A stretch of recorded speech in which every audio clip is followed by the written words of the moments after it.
what if you're going to plant outside? How deep do you plant? Well, the basic rule of thumb is you plant between 3 times to 4 times the size of the seed. So if it's corn seed, you may be planting at 1 inch deep. And if it's a bean, you'll be planting at 1 inch deep. Whereas if it's a tiny seed, broccoli is smaller, you won't be planting at 1/4 of an inch. Carrots, well, broccoli you'll probably plant a little deeper than 1/4, probably just almost 1/2 inch. And with carrots, 1/4 of an inch. With lettuce, even shallower, but you're going to plant it inside because of our hot weather dormancy, and it's not going to come up in the early spring weather anyway. So, in our particular climate, you won't plant the lettuce outside, but it's a tiny seed, so you plant it shallower. And if you have a heavy clay soil, you're always planting 3 times the size of the seed. If it's a sandy soil, or if it's filled with humus, so it's a soft, crumbly soil, you can plant it as deep as 4 times the size of the seed. But don't plant too deep, or it won't come up. And if you're planting outside, you need. And there's a number of reasons things don't come up. Sometimes people plant, and they'll have a bed like this, but they'll plant up on top of an area that's going to dry out quickly. Whereas right down here off the berm, it's going to stay wet right there a lot longer than it will up here. And so it depends on where you're going to plant. And like we've talked about last time, if you're going to get carrots up, it takes 8 to 10 days. But you just water every day.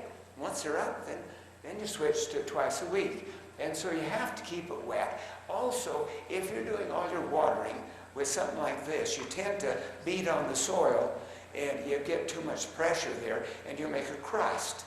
And the crust is hard for the plant to push through. And you're better watering with the drip system or with the rainbird that doesn't form a heavy crust. And because the crust will pack it to the point where it won't come up. And cold weather is a problem because things germinate slowly in cold weather and it'll rot in the ground. That's the reason you sometimes get seeds that are bright red or green or blue. They've dyed them to tell you they have treated them with a fungicide that will kill all the fungus that would, like Pythium, will keep them from coming up because it eats the seed.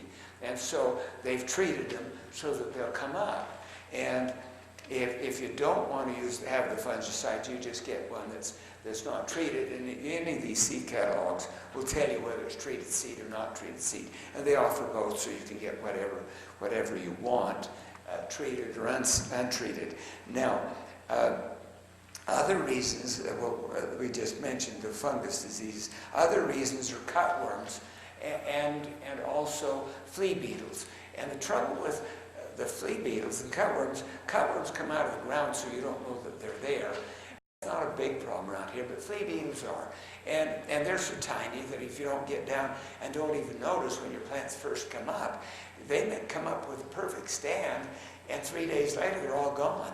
Because these little tiny flea beetles that are the size of fleas will just eat them all up. And so you have to notice when you're planting something outside, something small like carrots especially, and I just take care, this is 7. It'll kill flea beetles. It kills all the beetles. It's also called carbaryl. So you always look here and say carbaryl here, 7 up there. If you see either one, you know they're the same. And you just take a coin and flip this thing up, and then it'll have a shaker right, little holes right below that. So you just go along. If it's down a row of carrots, you just very lightly, it'll come out as a dust, and you just walk down the row and back down the other side of the row with this kind of stuff just the day they come up, or soon after they come up. And then you won't have the flea beetles. They'll all be killed by this stuff. This stuff will break down in 10 days and they'll all be gone.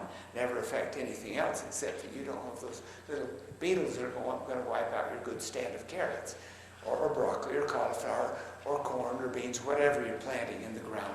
You would like to have them on. Now if you get corn, it's big enough so the flea beetles can eat some and not hurt it that much.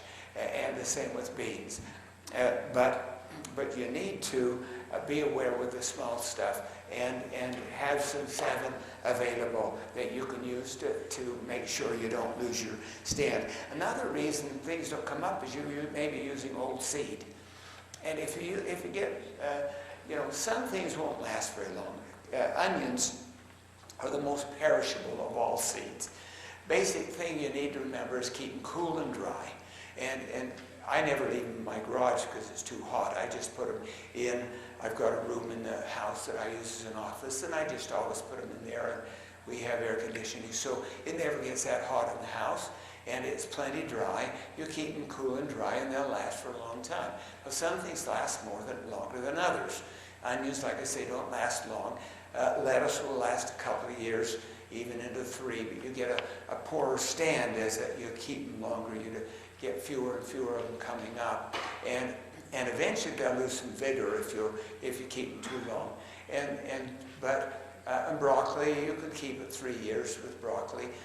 With corn, 3 years. With beans, 3 years almost. Some beans have a hard time germinating if you keep them too long.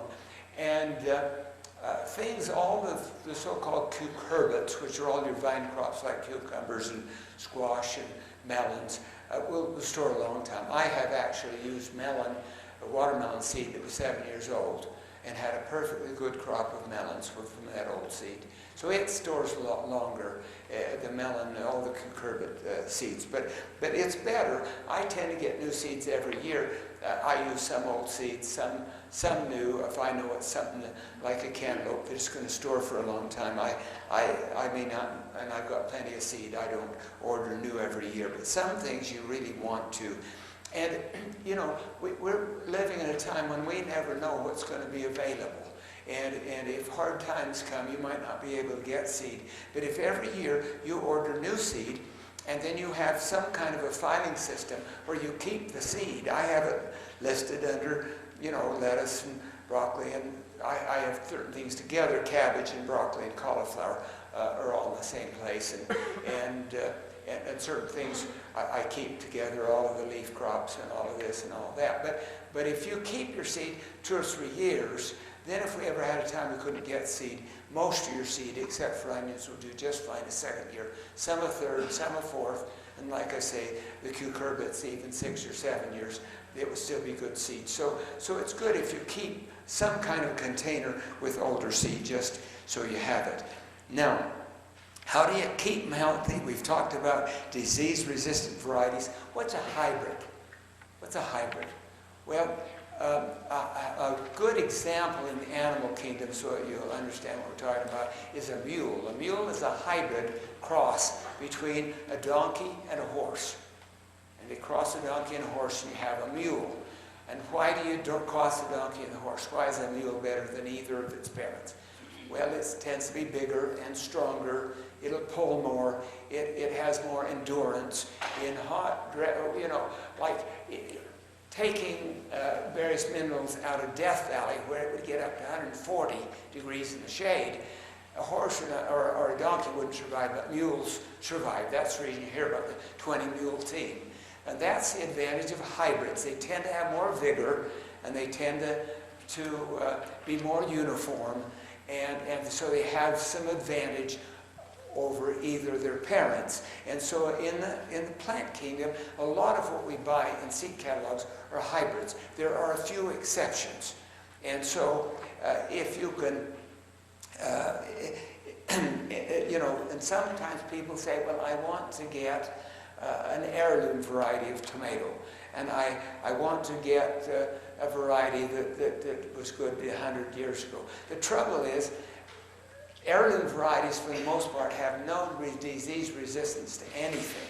So if you've got a garden that's small where you can't rotate, one of the ways we keep them healthy is by rotating. You don't plant tomatoes in the same spot every year. You move them. So you have tomatoes here, and then next year you might have broccoli. Broccoli's great because it kills diseases. It kills a lot of diseases. So it's always good to rotate broccoli in occasionally. But you rotate, and you put different things in different places every year so that you don't develop enough of a disease to do damage to your crop. A little disease they can live with. You don't even know it. But if they get too much, it'll do damage. So you rotate every year. But if you can have get varieties that are disease resistant rather than heirlooms, and you can, what they've done with the heirlooms is very seed companies that have a lot of initiatives will take the heirloom variety and they will cross it with some of the modern varieties that are resistant to diseases. And they will just keep back crossing it, keeping the good qualities of the heirloom and the disease resistance of the modern variety. Now, none of these seeds that we talk about here are, what do you call it? Genetically engineered. None of them are genetically engineered, so you don't need to worry about that. I mean, they do some strange things with genetic engineering where they even take insects and take genes out of them and put them in plants, and then you get a firefly with a gene in a tobacco plant, and then it has a leaf that looks like bright like a firefly, and all kinds of strange things. Some of them you don't want to know about, and you don't want them in your plants. But none of the things we talk about in this class are genetically engineered, so you don't have to worry about it. But in any event, the modern varieties are better because they have worked into them.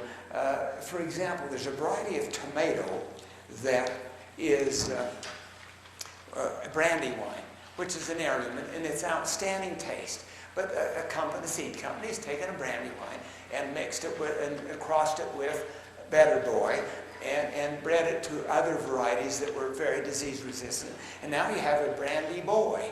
Now Brandy Boy tastes like Brandywine, except it's much better tomato. It produces 10 times as much in a given space, and it's disease resistant. So get the modern varieties rather than the heirlooms if you have any concern about diseases.